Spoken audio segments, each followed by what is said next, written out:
नमस्कार, मी नीलाक्षी काळे सालके. मातृगंधच्या छान छान गोष्टीत आपण ऐकणार आहोत मसरिया आणि नीरो, डॉक्टर नंदिता दाते. दूरवरच्या इजिप्त देशातल्या कैरो गावात राहणारी मसरिया आणि फ्रान्समधल्या सर्कशीत काम करणारा नीरो. दोघांची खूप खूप घट्ट मैत्री आहे. कोण आहेत बरं ही दोघं? ही दोघं आहेत सिंह. हो हो, सिंह. ती दोघे राहतात दक्षिण आफ्रिकेमधल्या लिम्पोपो गावातल्या एमोया बिग कॅट या अभयारण्यात. त्या दोघांची जोडी कशी जमली त्याची एक मोठी गोष्ट आहे. मसरिया जेव्हा छोटी म्हणजे सिंहाचे पिल्लू होती, तेव्हा तिला एका रस्त्यावर वस्तू विकणाऱ्या एका माणसानं विकत घेतली. तेव्हापासूनच बिचाऱ्या मसरियाचे हलाखीचे दिवस सुरू झाले.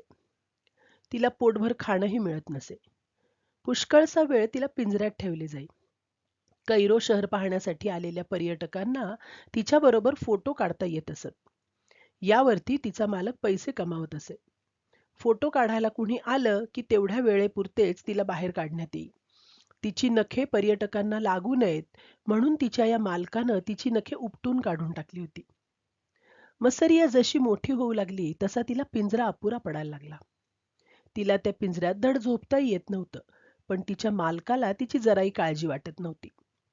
उलट त्याच्या छोट्याशा घरगुती प्राणी संग्रहालयाची छान जाहिरात होईल म्हणून मसरियाचा पिंजरा त्यानं रस्त्यावरच ठेवला.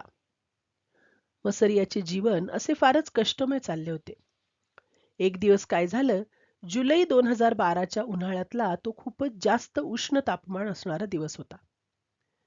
मसरियाच्या मालकानं आज तिला पिंजऱ्यातून बाहेर काढून रस्त्यावर भर उन्हात एका खांबाला साखळीनं बांधून ठेवले होते. हेतू हा की तिला बघून कुणी पर्यटक येतील आणि फोटो काढून घेतील, मग याला पैसे मिळतील. लोक मसरियाला पाहण्यासाठी येत. गंमत म्हणून काही जण तिला काड्या टोचत, काही तिला दगडं मारत. मसरिया बिचारी हे सारं सहन करत होती. पिंजऱ्याच्या लोखंडी सळ्यातून जगाकडे असहाय्यपणे पाहण्याखेरीज तिच्या हाती होतं तरी काय म्हणा.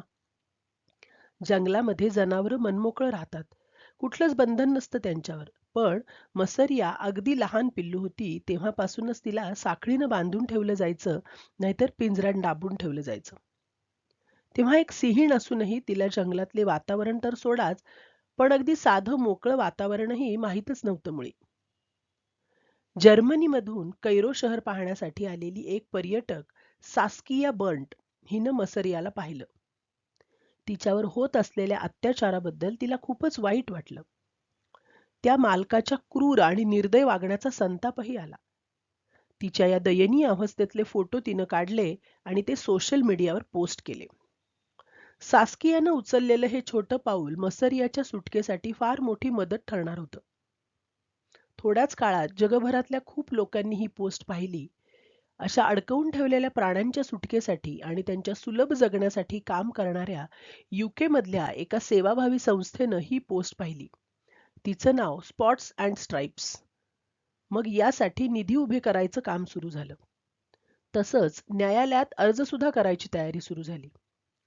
हळूहळू म्हणत मसरियाच्या क्रूर मालकापासून तिची सुटका करण्यासाठी जितके हवे होते तितके पैसे निधीमध्ये गोळा झाले आणि मसरियाची सुटका करून तिला स्टिक्टिंग लिव्ह या सिंहांच्या सुरक्षा आणि सुटकेसाठी तसेच त्यांना चांगलं वन्यजीवन परत मिळवून देण्यासाठी झटणाऱ्या संस्थेमध्ये सुरक्षितपणे पाठवण्यात आलं.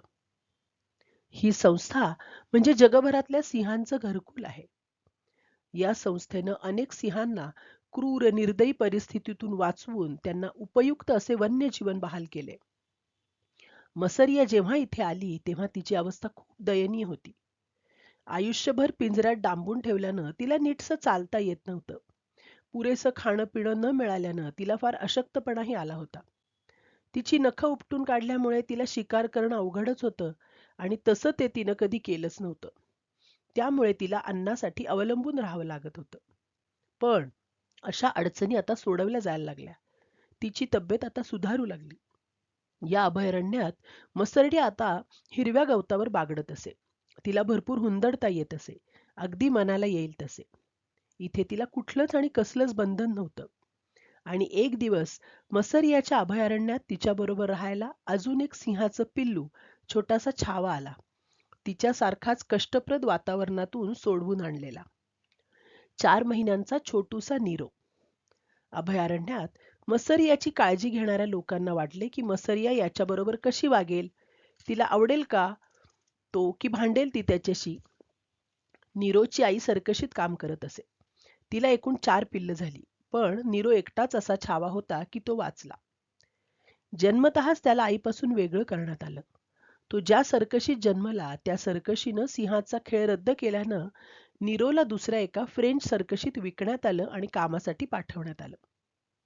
नीरोला सुद्धा लोकांबरोबर फोटो काढण्यासाठी वापरण्यात येत असे. नीरोलाही पिंजऱ्यात डांबून ठेवलं जाई आणि फोटोसाठी त्यानं पोज दिली नाही की त्याला शिक्षाही होत असे.